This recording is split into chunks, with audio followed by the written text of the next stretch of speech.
se retrouve pour une petite vidéo sur un petit bouquin que je viens de lire de Caroline Tapaz. Il s'appelle Mila Sol de l'Académie de Minuit. Je vous montre un petit peu la petite carte que j'ai eue. Alors, j'ai même eu une petite dédicace super sympa. C'est un SP que j'ai reçu hier ou avant-hier, je crois. Non, avant-hier, et que j'ai lu hier, que j'ai vraiment dévoré. Il y a quelques petites illustrations plutôt sympas. Je vais vous en montrer une deuxième, mais je ne vais pas vous en montrer trop non plus parce que je veux pas... Voilà. Alors, nous allons suivre Mila Sol et Eléa, qui sont deux petites filles que nous allons suivre sur une large période, c'est-à-dire du CP jusqu'à 21 ans. Ce livre traite du harcèlement scolaire. Vous savez que je suis très pointilleuse sur ce sujet et que c'est vraiment quelque chose qui m'inquiète beaucoup. J'ai vraiment peur des conséquences que peuvent avoir ce harcèlement sur les enfants, sur leur confiance en eux, sur leur développement psychique, sur comment aborder leur avenir, et puis surtout ça peut être extrêmement dangereux. Il y a des enfants qui se suicident, qui ne supportent plus d'aller à l'école, des choses qui arrivent qui sont dramatiques et qui me foutent la chair de poule. Donc j'ai lu ce petit roman qui fait une centaine de pages. Il a été très très vite dévoré. L'écriture est fluide, c'est très bien abordé avec douceur et sensibilité. On nous parle aussi du fait que bien souvent les enfants entre eux se jugent et que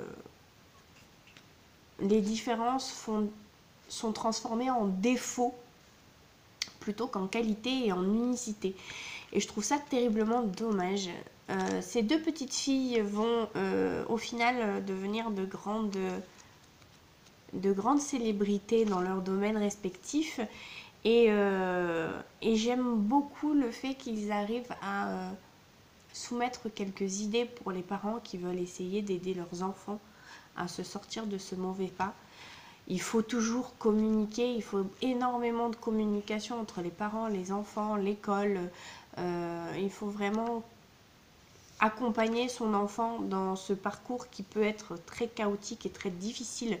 Je conseille toujours aux mamans d'enfants qui sentent que leurs enfants n'ont plus envie d'aller à l'école de vraiment creuser la question, de savoir quoi faire, de peut-être les prendre à la maison pendant quelques temps, d'intervenir avant qu'il soit trop tard, d'être extrêmement à l'écoute.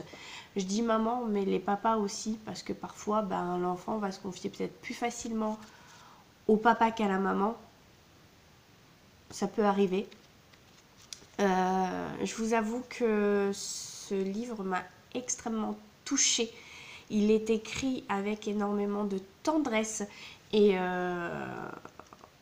il prône l'écoute de l'enfant et honnêtement c'est vraiment un écrit que je vais garder et que je garderai comme support pour dicter ou etc.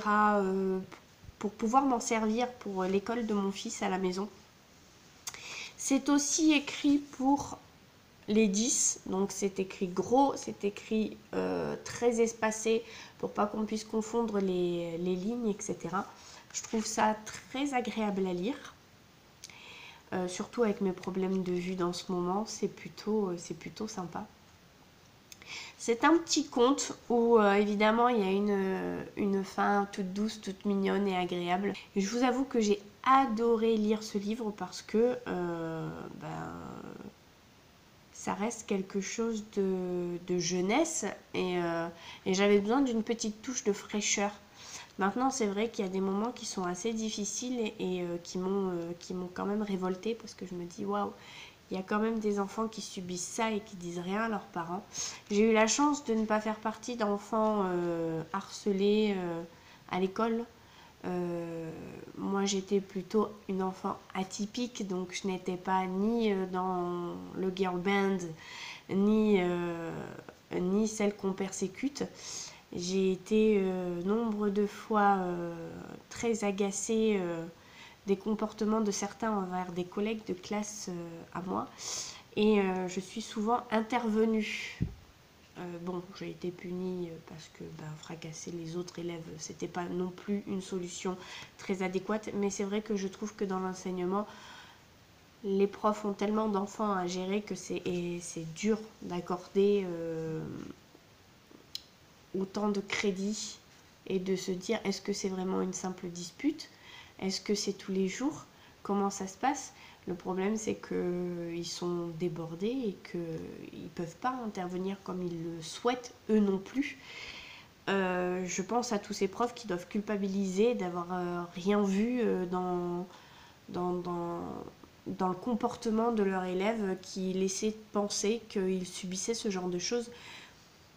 Maintenant, ce qui serait plutôt, je dirais, adéquat, c'est vraiment que dans toutes les écoles, il y ait des psys et qui puissent intervenir, ne serait-ce que quand on pense à une dispute, envoyer les deux élèves voir le pédopsie pour voir si c'est un problème qui est récurrent, s'ils en parlent, comment est-ce qu'ils abordent le sujet, etc.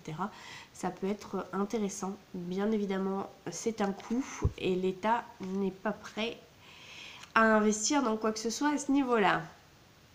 Bref, si vous aussi, les histoires d'harcèlement vous concernent, vous intéressent, vous ont concerné quand vous étiez plus jeune, ou que vous êtes parent et que vous ne savez pas comment intervenir auprès de votre enfant, laissez un petit commentaire, je serais ravie de répondre à toutes vos interrogations sans être professionnelle sur le sujet bien sûr, mais qu'on en discute parce que parfois on se sent démuni. Et d'avoir un autre parent à qui parler, ça fait toujours du bien, même s'il n'est pas forcément concerné par le sujet. Il a peut-être une autre vision des choses qui peut nous aider à avancer. Je vous laisse mettre un petit pouce bleu si vous avez aimé cette vidéo. Je vous laisse aussi essayer de vous procurer ce petit livre.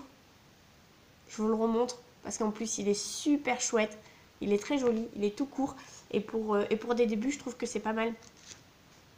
Sur ce, je vous fais de gros bisous. Je vous espère en forme et je vous dis à bientôt. Ciao!